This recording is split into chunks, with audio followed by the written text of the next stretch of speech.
हरे कृष्ण ग्रंथराज श्रीमद्-भागवतम की जय। श्रील प्रभुपाद की जय। श्रीमद्-भागवतम in story form, chapter 78. Lord Krishna lifts Govardhana hill, Canto 10. When Indra understood that his sacrifice had been cancelled, he became furious with Nanda Maharaja and the other cowherd men for accepting Krishna as their lord. As the common saying states, pride goes before the fall. Angry Indra summoned the clouds of universal destruction, which are known as Sambartaka. Imagining himself to be the supreme controller, Indra said, "Just see how these cowherd men living in the forest have become intoxicated by their prosperity. They have surrendered to an ordinary human being and thus offended the demigods. Taking shelter of Krishna is like the foolish attempt of men who abandon knowledge of self-realization and instead try to cross the ocean of material existence in the false boats of fruitive sacrifices. These cowherd men have acted inimically toward me by accepting Krishna, who thinks himself very wise but is simply a foolish, arrogant, over-talkative child. Sridhar Swami comments that although Indra wanted to insult Krishna through his words, the goddesses Saraswati actually praised him. Not accepting Krishna's arguments, Indra called him Balisham, meaning foolish, but which can also be taken as free from pretensions, like a child.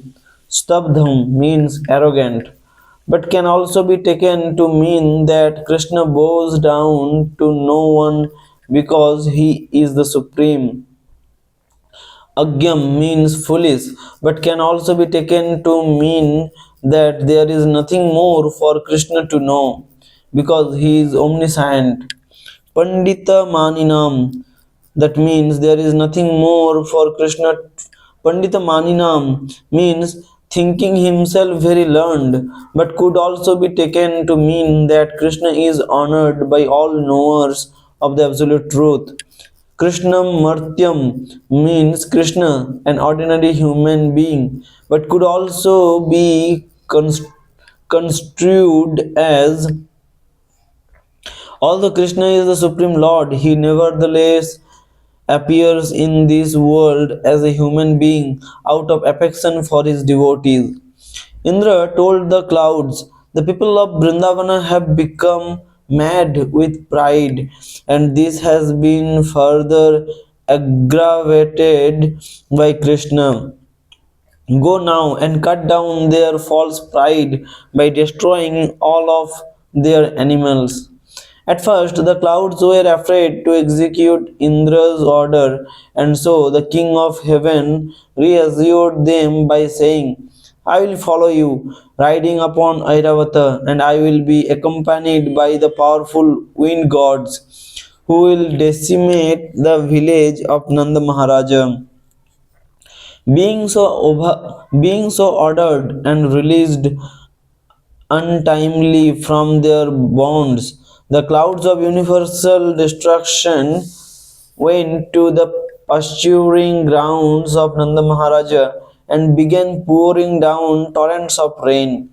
Propelled by the wind gods, the clouds blazed with lightning and roared with thunder as they hurled down hailstones and torrents of rain as thick as massive columns. The earth soon became flooded, so that high ground could no longer be distinguished from low. The cow with bowed heads and calves kept underneath their bodies. The other animals, shivering from the rain and wind, and the cowherd men and women, pained by the cold, all approached Lord Govinda for shelter. The cowherd men and ladies pleaded, O Krishna, please deliver the poor cows from Indra's wrath. O Lord, you are so affectionate to your devotees. Please save us as well. Seeing the inhabitants of Vrindavana rendered practically unconscious by the onslaught of hell and blasting wind, the Supreme Lord Hari understood this to be the work of angry Indra. Although one may doubt how Indra could inflict suffering upon the Lord's associates, this was actually done for the purpose of intensifying their meditation upon him. Sri Krishna thought to himself, because we stopped his sacrifice, Indra has caused this terrible storm. By my mystic power, I will counteract this disturbance. Demigods like Indra become proud of their opulence and foolishly consider themselves to be lords of the universe. I shall now destroy this ignorance. I must protect the cowherd community, for I am their only shelter. Indeed, they are my family, and I have taken a vow to protect my devotees. Lord Krishna then picked up Govardhana hill with his left hand, just as easily as a child holds aloft a mushroom. He then said, Mother, father, and residents of Raja, if you wish, you may come under this hill with your cows. Do not fear that the hill will fall from my hand, and may come under this hill with your cows. Do not fear that the hill will fall from my hand, and don't be afraid of the rain, for your deliverance has already been arranged. Their minds having become pacified, everyone entered beneath the hill, where they found ample room for the cows, their belongings, and themselves. Forgetting hunger and thirst and all other considerations of personal pleasure, Lord Krishna stood holding Govardhana hill and all other consider Govardhana hill for 7 days. The people of Braja also stood for 1 week, gazing upon Krishna and also undisturbed by hunger, thirst, or any kind of fatigue. Srila Vishwanath Chakravarti Thakur explains that by the potency of Lord Krishna, Govardhana hill acquired inconceivable capacity. Because of this, everyone fit underneath nicely, and the striking of Indra's thunderbolts did not disturb the hill, nor did the landscape of Vrindavana become destroyed by the Samvartaka clouds. When Indra observed this display of Krishna's inconceivable potency, he became most astonished, pulled down from his platform of false pride, and his intentions thwarted. Indra ordered the clouds to desist. Seeing that the fierce wind and rain had ceased, the sky had become clear, and the sun was shining, Lord Krishna said, My dear cowherd men, please go out now, along with your wives, children, and possessions. Don't be afraid, the rain has stopped and the floods have subsided. After herding together their cows and loading their things onto wagons, the cowherd men went out.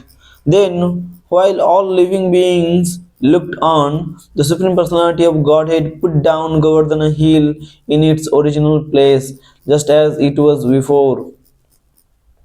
All the residents of Vrindavana were overwhelmed with ecstatic love, and they came forward to congratulate Krishna according to their relationship, some embracing him, others bowing down, and so forth.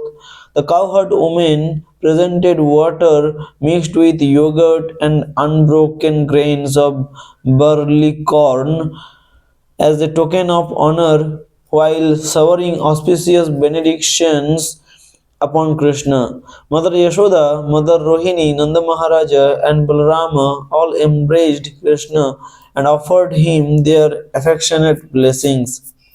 In the heavens, the demigods sang praises of Krishna, blew their counsels, and beat on drums while showering flowers with great satisfaction. Lord Krishna then went to his friends to tend the cows while the gopis returned home singing joyfully about the lifting of Govardhana hill. Hare Krishna, Grantaraj Śrīmad-Bhāgavatam ki jai, Śrīla Prabhupada ki jai.